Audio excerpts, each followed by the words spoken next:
Welcome to our children. Click subscribe button if you want to see more videos like this. Today we will tell about serial killer Amelia Dyer, known as Baby Farmer. Amelia brutally killed 400 children and babies over the course of 20 years. She was a baby killer. Born in England in 1837, she grew up with a mother who had mental disorder and had frequent outbursts of violence. Her father was a shoemaker. Her parents were unaware that they were raising a psychopath. Amelia lived during Victorian era in England. This period of history saw the boom of baby farming, a practice of accepting custody of an infant or child in exchange for payment. In Victorian times, women who were not married and had children were seen as inferior. They were bullied by the public and called prostitutes. The solution for such women was offered by baby farmers. Just as an average farmer takes care of vegetables, baby farmers took care of unwanted babies. While babysitters took care of babies in the parents' homes, baby farmers, on the other hand, took care for the babies in their own homes. They would adopt them as volunteers for a large sum of money.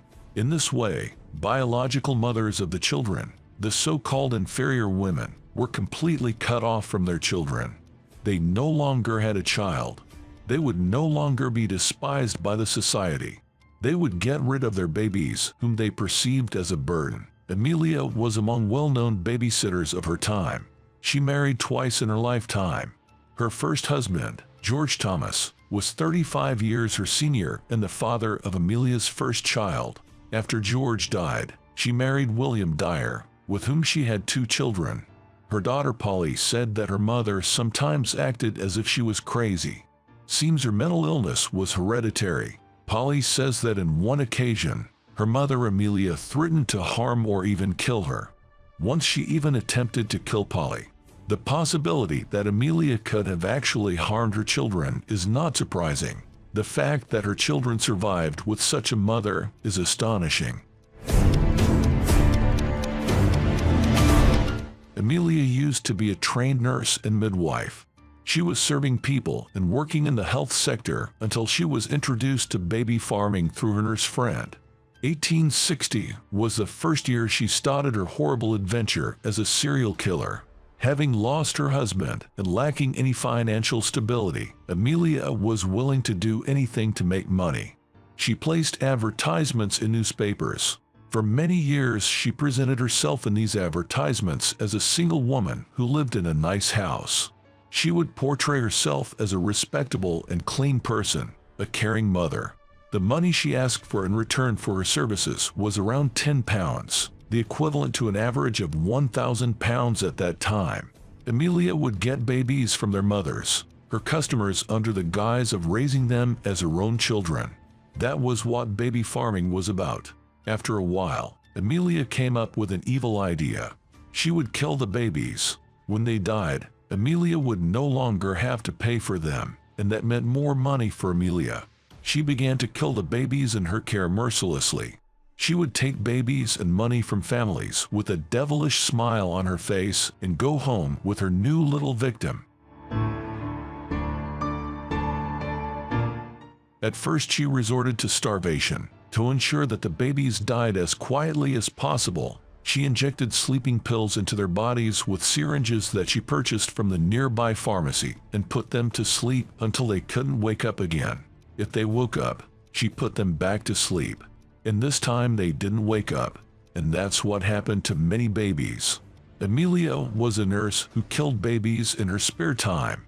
She later quit nursing and turned her only source of income into child farming.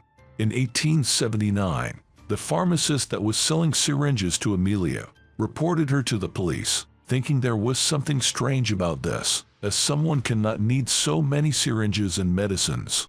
Amelia was sentenced to her first prison term of 6 months for child neglect, that is to say, failure to provide adequate care for the children. Since the babies were officially her own, their deaths were not recorded as a murder. The jury believed that she was a mother working at a job and neglecting to take care of the children. During her short 6-month imprisonment, she made several suicide attempts. Her place of residence would be shifted from prison to asylum during those 6 months. However, the 6 months in prison did not teach Amelia any lesson. After she was set free, Amelia continued her baby farming massacres. But she would no longer choose to starve babies to death, as it took too long for them to die that way. Instead, she would kill them in a shorter way, by poisoning them. She began injecting their tiny bodies with arsenic poison, the so-called king of poisons. Now the babies' deaths were much easier, but even that was not enough for Amelia. She wanted to get rid of them more quickly, not to deal with them at all. She began to kill the babies in a variety of ways, sometimes in a bathtub of water, sometimes by strangling them with her bare hands, sometimes by tying a rope tightly around their throats. This would be the fastest way. She wrapped the bodies of dead babies in bags and newspapers and usually threw them into the Thames River. Sometimes she buried them. How could anyone do this to innocent babies? These were colossal atrocities committed on small bodies. On March 30, 1896, a sailor sailing on the River Thames found a bundle of babies wrapped in a newspaper, knotted with rope and weighted down with stones at the water's edge. A rope was tied tightly around the baby's neck and its eyes were bulging. It was obvious that the baby had been strangled to death. Interestingly, a few words were visible on the soaked paper. This was Amelia's home address.